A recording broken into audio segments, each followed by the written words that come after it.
today it's such beautiful weather.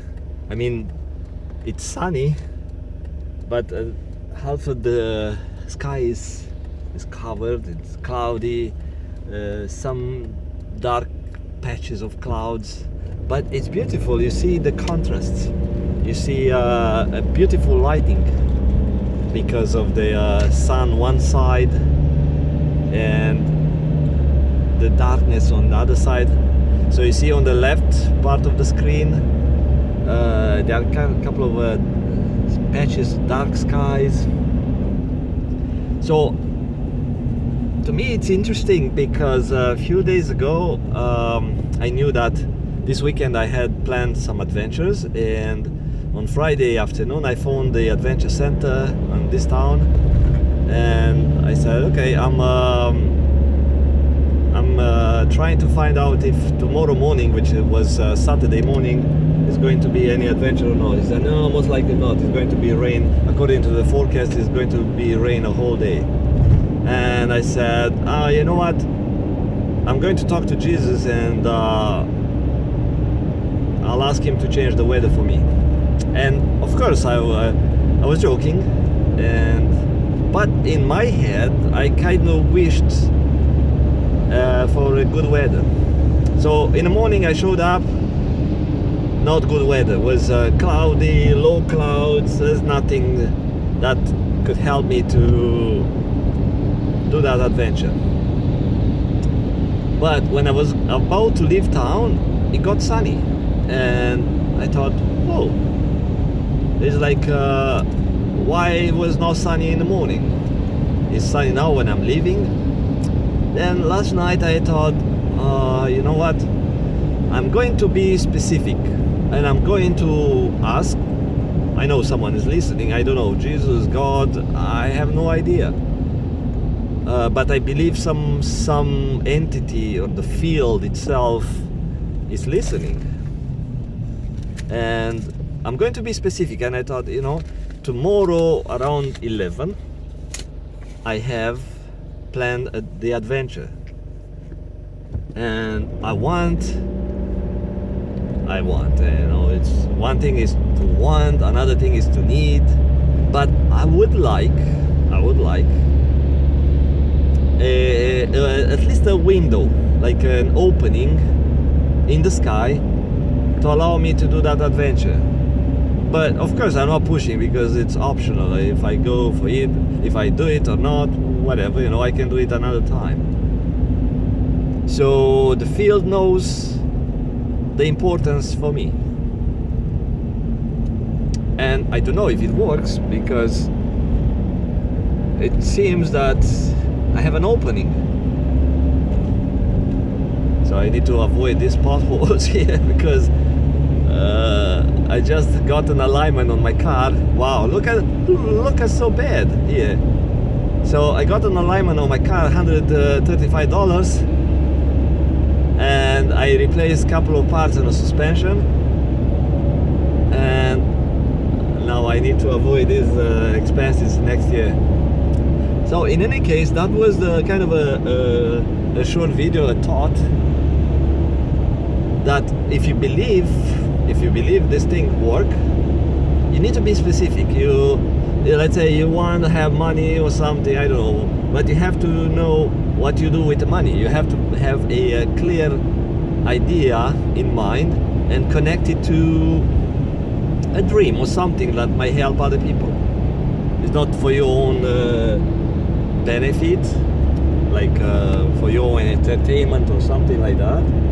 So if your dream or your wish or whatever is part of the whole world purpose, so let's say you want to buy a car, and the car, it takes you to some adventures, and for most people it might appear that it's for your own entertainment, but maybe one day you're going to rescue someone from the ditch, a guy who just got like a roll down on a ravine or a ditch somewhere, and without you that guy might not be able to make it back home.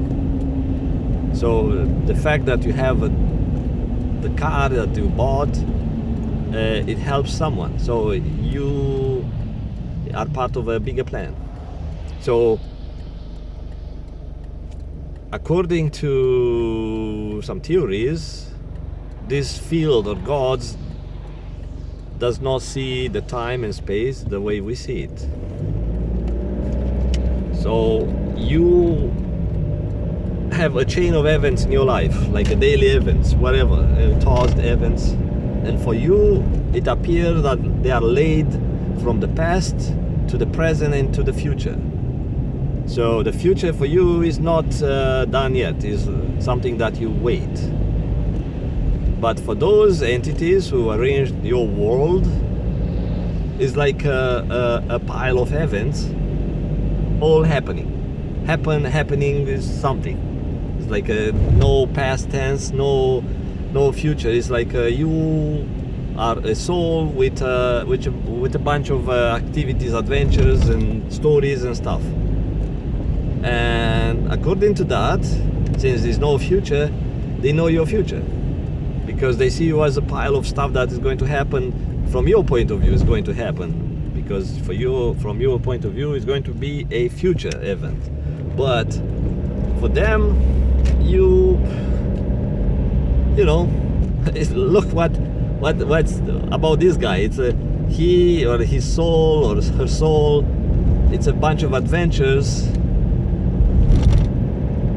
and have no time. It's already happened. So it's kind of your history. It's already written. So I can't say that because it kind of conflicts with your freedom of choosing stuff. Like choosing when you die, if you want to kill yourself or something. That's why maybe the religious people think, you know what, that's a no, big no. If you kill yourself, it's like you wreck the story, the divine story that was laid out for you.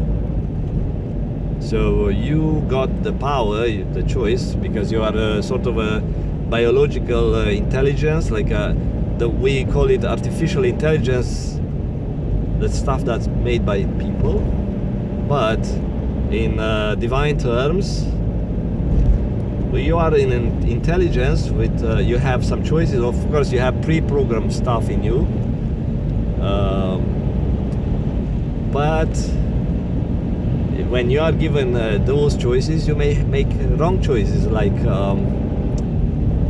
those people who ended up doing some bad stuff. So they got the power and the wisdom. So they let's say you are given the fire and you're not using the fire wisely and you use it for destruction. So those people are lost souls. And the same thing with those who use the power of killing themselves and they bypass the firmware, because in a firmware you are programmed to survive. And so probably that's the reason the religions, or those people who are wise people of every religion, they know, you know what, that's a no. Like, because they kind of know what's the purpose of human life and the soul history. Okay, so I see some clouds here. So I'll let you go. My point was, if you have some thoughts, plans, or something that connect to others, and you would like them to happen for you and for others as well, be specific when you want those, like, and see what happens. I don't know. Maybe it doesn't work. Maybe for me, it's just it happened often because it's some coincidental thing. See you later. Bye bye.